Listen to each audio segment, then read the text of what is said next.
हर बच्चे की जुबान पे ना एक ही क्वेश्चन है। मैंने जितनी वीडियो बनाई, जितने अभी तक तुम्हारे लाइव सेशन लिए ना, हर बच्चा एक ही क्वेश्चन पूछ रहा है, एटीवी पेपर हार्ड आएगा, इजी आएगा, मॉडरेट आएगा? तो मैं पहले ना डेटा बताता हूं। 2023 में जो पासिंग परसेंटेज थी बच्चों की वो 87% थी, 0.33। 2024 में 87.9 और 2025 में 88.39। यानी हर साल पासिंग परसेंटेज बच्चों की बढ़ती जा रही है। एक और डेटा बताता हूं, ये तो छोटा सा डेटा है।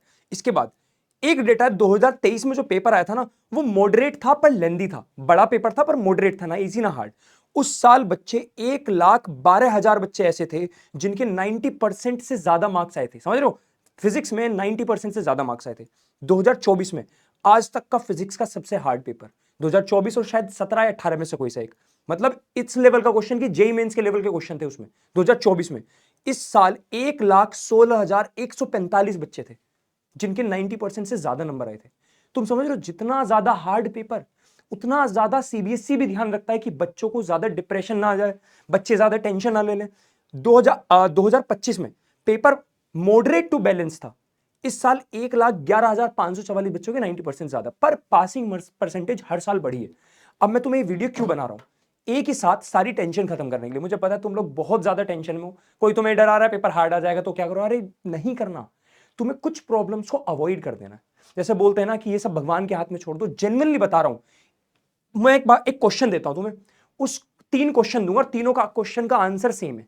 तो तुम एक क्वेश्चन का आंसर याद कर लो, बाकी 3 की टेंशन क्यों लेनी? अगर आंसर सेम है तो पेपर अगर हार्ड आया, तैयारी कैसी करोगे बताओ? एटीवी ज्यादा करेंगे तभी तो हार्ड पेपर को फोड़ पाएंगे। पेपर इजी आया तो कैसी तैयारी करोगे? एटीवी तब भी हार्ड तैयारी करेंगे, तगड़ी तैयारी करेंगे जिससे कि और ज्यादा नंबर आ पाए। पेपर मॉडरेट है तो कैसी तैयारी करोगे? बेटे भी अब तगड़ी तैयारी करेंगे, हमें तो टॉपर बनना है ना।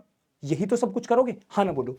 तो 3 ऐसे प्रॉब्लम्स है जिनको बच्चा बेमतलब जिनमें उलझा रहता है, जिनकी टेंशन भी नहीं लेने की जरूरत। एक पेपर लेवल समझ के, पेपर हार्ड आए, इजी आए, मॉडरेट आए, फर्क नहीं पड़ता। अभी मैं तुम्हें बताऊंगा किन चीजों पर ध्यान देना और अब हम आगे क्या क्या करेंगे। वो सारी चीजें भी इसी वीडियो के अंदर बताऊंगा। मैं फालतू में तुम्हें 70 स्ट्रैटेजीज नहीं बनाना चाहता। मुझे पता है तुम लोग बहुत देर दिन से परेशान थे कि ये वीडियो वो वीडियो। मैं एक ही वीडियो के अंदर सारी चीजें बता दूंगा। इन वीडियोस पर भी ध्यान नहीं देना कि पेपर हार्ड आएगा, पेपर इजी आएगा, पेपर में डिजिटल चेकिंग है। इन सब पर ध्यान अभी नहीं देना। अभी सिर्फ कर्म करने का टाइम है, प्रोकास्टिनेशन का टाइम नहीं है। अब कि वो होगा तो क्या होगा, ये हो जाएगा तो क्या, अरे नहीं सोच रहे इन बातों में। अभी तुम्हारा काम है सिर्फ तुम्हें कौन सी एकेडमिक वीडियोस देखने का, और वो भी पूरा दिन वीडियोस नहीं देखनी तुम्हें। कोई बच्चा अगर 3 से 4 घंटे से ज्यादा यूट्यूब पर बिता रहा है सिर्फ लेक्चर्स देखने में, इस टाइम पर, वो लास्ट के 10 दिन में, गलत कर रहे हो तुम। सेल्फ स्टडी का टाइम है ये। 3 से 4 घंटे डेली। एक मैं सही बताऊं, तुम्हें मेरा वीडियो देखने मेरे देखो, किसी और टीचर के देखने किसी और के देखो, कोई दिक्कत नहीं है। पर एक टीचर पकड़ लो लास्ट 10 दिन के लिए, दैट्स इट, और कुछ नहीं। और उन्हीं से जितना पढ़ सकते हो और फिर सेल्फ स्टडी जितना कर सकते हो। जैसे कि आज मैंने कॉम्पिटेंसी बेस्ड क्वेश्चन, तो तुम कॉम्पिटेंसी बेस्ड क्वेश्चन की प्रैक्टिस करो, समझे? फिर जो अगले दिन कराएगा, जैसे सैंपल पेपर कराएंगे, फिर उसकी प्रैक्टिस करो। सेल्फ स्टडी बहुत इंपॉर्टेंट है इस टाइम पर। कुछ बच्चे डरे हुए थे डिजिटल चेकिंग होगी तो क्या होगा। इसमें एक छोटी सी बात का ध्यान रखना है बस, तुम्हें लापरवाही नहीं करनी। और वो तो नॉर्मल भी इंसान बोलता है, जब तुम पेपर देने जाओगे तो उससे पहले तुम्हें बोला जाएगा कि लापरवाही मत करना। अगर तुम कोई सिंबल बना रहे हो तो उसे अच्छे से बनाना, कोई डायग्राम बना रहे हो तो अच्छे से बनाना, क्लियर हो, नीट एंड क्लीन। वो डिजिटल चेकिंग में भी तुम्हें यही करना है। कुछ अलग नहीं होगा डिजिटल चेकिंग में कि डिजिटल चेकिंग में तुम्हारे नंबर ज्यादा काट ले जाएंगे, ऐसा कुछ नहीं है। ठीक है? डिजिटल चेकिंग सरकार सीबीएसई जो लेके आई है वो फालतू की चीजों का खर्चा खत्म करने के लिए आई है। भाई पहले पेपर भेजने पड़ते थे एक जगह से दूसरी जगह, बहुत ज्यादा फालतू का खर्चा, है ना? अब चीजें आसान करने के लिए, तुम्हारे लिए मुश्किल बढ़ाने के लिए नहीं। तो तुम टेंशन मत लो जबरदस्ती की, तुम वो टेंशन ले रहे हो जो तुम्हारी है ही नहीं। इसके बाद वेटेज ऑफ टॉपिक क्या करोगे जान के, कि कौन से टॉपिक का क्या वेटेज है। ऑब्वियस सी बात है, गो थ्रू करना जरूरी है। तुम्हें पता होना चाहिए कौन सा चैप्टर ज्यादा मार्क्स का आ रहा है। ये तब ज्यादा जानना जरूरी है जब तुम इस एंड टाइम में आ गए और तुम्हें लगता है कि तुम्हारी प्रिपरेशन उस लेवल की नहीं है। पर टॉपिक्स का वेटेज जान के क्या करोगे? क्या उस टॉपिक को तुम अगर ज्यादा वेटेज का है तो ज्यादा अच्छे से पढ़ोगे और कम वेटेज का है तो नहीं पढ़ोगे? पढ़ोगे तो तब भी। तो कुछ प्रॉब्लम्स है जिन्हें तुम्हें फर्क नहीं पड़ता यार। और इस वीडियो में मैं तुम्हें जानबूझ के बता रहा हूं, मैं खुद परेशान हो गया था देखते देखते, इसलिए कि तुम लोग बहुत ज्यादा परेशान हो। जबकि परेशानी की चीजें ऑलरेडी बहुत सारी तुम्हारी, कि सिलेबस कंप्लीट हुआ नहीं हुआ, तुमने ये वाले क्वेश्चंस लगाए नहीं लगाए, तुमने ये डेरिवेशंस की नहीं की, तुमने डेफिनेशंस पढ़ी नहीं पढ़ी, इतनी सारी टेंशंस के बाद बेचारे तुम लोगों पे ये भार जबरदस्ती का और आ गया है। इन चीजों की टेंशन तुम्हें नहीं लेने यार, मेरे प्यारो, तुम्हें नहीं इतनी ज्यादा टेंशन लेनी। छोटे से क्यूट से हो यार, तुम इतनी टेंशन लेके कहां जाओगे? इतना प्रेशर नहीं लेना तुम्हें जबरदस्ती का, ठीक है?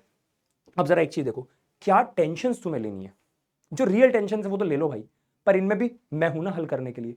कंप्लीट रिवीजन तुम्हारा मैंने ऑलरेडी 12 फेब को करा दिया।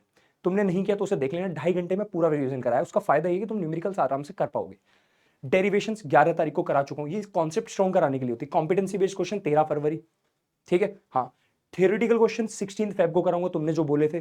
पीवाईक्यू 19 फेब को एक मैराथन कराऊंगा पीवाईक्यूज की, तुमने बोला था ना स्टार्टिंग से, सोचा हुआ है मैंने। मॉक टेस्ट सैंपल पेपर तुम्हारे साथ बैठ के सोल्व करूंगा 15 फरवरी को। Graph important laws and definitions, ये सब मैंने करा दिया इसी चैनल पे, एनसीईआरटी वाला पर सर्च कर लेना, graph by Akshay Tyagi sir, all important definitions and laws by Akshay Tyagi sir, सब मिल जाएंगे, अभी कराइए थोड़े दिन पहले। सेल्फ प्रैक्टिस ऑफ न्यूमेरिकल, ये सबसे ज्यादा जरूरी स्टेप होता है। मैं कितने क्वेश्चंस कराऊंगा कॉम्पिटेंसी, पीवाईक्यू, एमसीक्यू, जो भी कराऊंगा, उससे तुम अप्रोच सीखोगे। जब तक तुम खुद से बैठ के खुद क्वेश्चन प्रैक्टिस नहीं करोगे ना, अब तुम बोलोगे एटी क्वेश्चन कहाँ मिलेंगे, फिर क्वेश्चन मिल जाते तो उनके आंसर वगैरह ढूंढने में दिक्कत आती है। ये सब जिम्मेदारी मेरी है यार, बोला था ना हाथ नहीं छोड़ूंगा साथ नहीं छोड़ूंगा, सब मेरी जिम्मेदारी है। मैं तुम्हें 14 फरवरी को 14 फेब वैलेंटाइन डे, ठीक है, तुम्हारा वैलेंटाइन डे बनेगा तुम्हारे फिजिक्स के सेल्फ न्यूमेरिकल के साथ। 100 क्वेश्चन दूंगा, वो 100 क्वेश्चन के आंसर कॉर्नर में लिखे होंगे, सॉल्यूशन ट्राई करना, और उसके एग्जैक्ट मतलब उसी पीडीएफ में लास्ट में क्वेश्चन के सॉल्यूशन भी दे दूंगा, पर सॉल्यूशन देखना मत। ये 100 क्वेश्चन क्लास में आके लाइव या रिकॉर्डेड जो भी होगा बता के जाऊंगा कि क्वेश्चन कौन से कॉन्सेप्ट का है, उसका आंसर दिखा के जाऊंगा, हर एक क्वेश्चन में दिखाऊंगा, समझाऊंगा कि क्वेश्चन में पूछा क्या है, पर सॉल्यूशन तुम करोगे। तैयार हो? प्रॉमिस करो एटी भैया, हाँ ये 100 क्वेश्चन का टारगेट लो और ये 2 दिन में तुम खत्म करोगे, ये 2 दिन में खत्म करोगे तुम। कौन सी? 14th और 15th को, ये 2 दिन का टारगेट लो कि एटी भैया इस सैंपल पेपर वाली क्लास से पहले हम ये 2 दिन के अंदर ये 100 क्वेश्चन लगा के बैठे होंगे।